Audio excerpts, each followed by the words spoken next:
ইউরোপীয় ইউনিয়নভুক্ত দেশগুলোতে কমেছে বাংলাদেশি তৈরি পোশাক রফতানি। জানুয়ারি থেকে সেপ্টেম্বর এই ৯ মাসে রফতানি কমার পরিমাণ ২.০২% ছিল।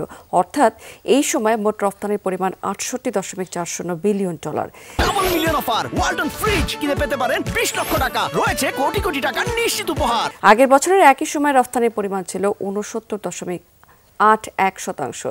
রফতানি উন্নয়ন ব্যুরো এবং ইপিবির তথ্য বিশ্লেষণ করে দেখা গেছে যে চীনে বাংলাদেশি পোশাক আমদানি কমেছে ১.৬৪%, তুরস্কে ৬.৭৬% হ্রাস পেয়ে রফতানির পরিমাণ দাঁড়িয়েছে $৭.৬০ বিলিয়ন। ইন্দোনেশিয়ার রফতানি কমে হয়েছে $৭৬৫ মিলিয়ন। তবে ইউভুক্ত দেশগুলোতে কম্বোডিয়ার উল্লেখযোগ্য হারে বেড়েছে রফতানি। ৯ মাসে দেশটির রফতানি বেড়েছে ১৫.৯৫%। রফতানির পরিমাণ $২.৭৯ বিলিয়ন বেড়েছে পাকিস্তান, মরক্কো সহ বেশ কয়েকটি দেশের।